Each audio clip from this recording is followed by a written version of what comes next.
हा आहे पंजाबी स्टाईलचा राजमा. तर चला बघूया असा अगदी चमचमीत आणि झटपट होणारा, अगदी उत्तम, अगदी टॉप क्लासचा असा पंजाबी स्टाईलचा राजमा कसा करायचा. अगदी झटपट आणि स्वादिष्ट असा हा राजमा रेडी होतो अगदीच 15 ते 20 मिनटामध्ये.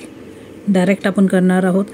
पंजाबी स्टाईलच्या राजमामध्ये काय असतं की मेन म्हणजे ही तर्री छान असते, चमचमीत असतं, झणझणीतसुद्धा असतं. प्लस यात कोणते खोबरं किंवा नारळ किंवा शेंगदाणे ह्याचा वापर नाही होत.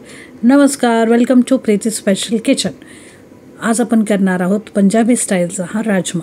अगदी झटपट, चमचमीत, झणझणीत असा हा राजमा रेडी आहे. रेस्टॉरंटमध्ये म्हणा, हॉटेलमध्ये म्हणा, नॉर्थ स्टाईलच्या रेसिपी अगदीच फेमस आहे आणि आपणसुद्धा जातो तेव्हा नॉर्थ इंडियन स्टाईलच्याच भाज्या प्रेफर करतो खायच्यासाठी, कारण की ते आपल्या घरी आपण सहजासहज बनवू शकत नाही किंवा आपल्याला तो फ्लेवर घरी परफेक्ट असं जमत नाही. तर चला घरच्या घरी अगदी हॉटेलसारखं पंजाबी स्टाईलचा राजमा मसाला कसा करायचा ते बघूया. अगदी साधं सोपं आणि झटपट होणारं 15 ते 20 मिनटात हा पंजाबी स्टाईलचा राजमा मसाला तुमच्यासाठी. इथं घेतले मी 6 कांदे. जसं मी म्हटलं की इथं खोबरं, नारळ हे शेंगदाणे नाही वापरले जात, तर त्यामुळे 6 कांदे, 3 टमॅटो आणि इथं घेतलेत हळद, तिखट आणि मीठ. नॉर्मल तिखट आहे, तिखट आणि इथं घेतल्यात आपण काही खडे मसाले.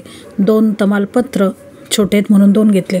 दालचिनीचे 2 काड्या घेतल्या आहेत, अर्धा चमचा जिरे आणि 2 मोठ्या इलायची, काळी इलायची. आणि इथं घेतलं आलं लसूण पेस्ट. आता आलं लसूण पेस्ट नसेल वापरायची तर फ्रेश आलं लसूण तुम्ही कांदा टमॅटो वाटताना सुद्धा घालू शकता. आता इथं 3 टमॅटो आणि 3 कांदे मी कापून घेतलेत. हे 3 कांदे मी वेगळे कापलेले आहेत. ग्रेव्ही करण्यासाठी 3 टमॅटो आणि 3 कांदेची पेस्ट करायची. तर भिजवलेला राजमा आहे, तुम्हाला जो राजमा आवडतो तो तुम्ही वापरू शकता. मी तर डार्क कलरचा घेतलेला आहे. रात्री भिजवून ठेवला आणि सकाळी तो तयार आहे. छोले जसं आपण भिजवतो अगदी तसंच. खडे मसाले दाखवले आहेत, तिखट, मीठ आणि हळद. आता बघूया आपण टमॅटो आणि कांदा ह्याच्यासोबतच तुम्ही आलं लसूण टाकू शकता जर आलं लसूण पेस्ट नाही वापरायची तर. आता इथं छान हे बारीक झालेलं आहे. कुकर ठेवायचा. कुकरमध्ये 2-2.5 चमचे तेल टाकायचं, छान गरम होऊ द्यायचं आणि मग आपण टाकले जिरे, तमालपत्र, इलायची आणि दालचिनी, हे 4च खडे मसाले लगेच टाकले एका मागोमाग एक. आणि त्याच्यासोबतच लगोलग टाकलं आपलं कांदा, जो आपण 3 कांदे वेगळे कापलेले ना फोडणीसाठी ते. आता तुमच्या आवडीनुसार तुम्ही लांब कापू शकता, बारीक कापू शकता, चॉपरमध्ये कापू शकता, हवं तसं कापू शकता. That is no problem. तर छान परतून घ्यायचं कांदा. म्हणजे कांदा अगदीच असा काळा नाही करायचा किंवा अगदीच कच्चा नाही ठेवायचा, मीडियम गुलाबी करायचा कांदा. ओके, तेव्हापर्यंत हा मीडियम गॅसवरती कांदा छान परतून घेते. तेव्हापर्यंत मग मी वाटून घेते जे मिक्सरचं आपलं टमॅटो आणि कांद्याची पेस्ट आहे ती वाटून घेतलेली. आता छान ह्याला परतून घ्यायचं. ह्याला पण ह्याचा टाईम द्यायचा, कारण की नुसता कांदा टाकला तर पटकन होत नाही. त्यामुळे मध्यम आचेवरती, मीडियम फ्लेमवरती त्याला परतून घेतलं. मग टाकलं टमॅटो आणि कांद्याची पेस्ट. ते टाकल्यावरती छान त्याला परतून घेतलं आणि त्याचंसुद्धा अगदी 2-2 मिनटं परतून घेतलं की लगेच टाकले आपले हळद, तिखट आणि मीठ. झाकण ठेवलं. त्यालासुद्धा एक छान वाफ लागू दिली. एक कच्चा स्मेल असतो ना कांदा आणि टमॅटो वाटलेला, तो निघायला हवा. त्यामुळे मी झाकण ठेवलं कुकरचं. कुकर पॅकने बंद केला, शिट्टीने लावली, जस्ट वरच्यावर झाकण ठेवलेले. लक्षात ठेवा, तुम्हाला हवं तर तुम्ही दुसरा एखादा ताट ठेवू शकतात, चालेल. आता लगेच टाकलं आपण. परतून झाल्यावरती असं दिसलं की तेल सुटलं मसाल्याला की लगेच टाकलं आपला भिजवलेला राजमा. राजमा इथं मी बॉईल करून घेतला नाही, पूर्णपणे कच्चा राजमा आहे. कच्चा म्हणजे भिजवलेला आहे.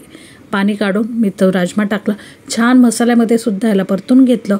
आत्ता टाकलं आपण धने पावडर 1 मोठा चमचा आणि गरम मसाला 1.5 चमचा. तर हे रेशो जो आहे ना, ह्याच्याने आपल्या जे ग्रेव्हीला एक थिकनेस वेगळा भेटतो.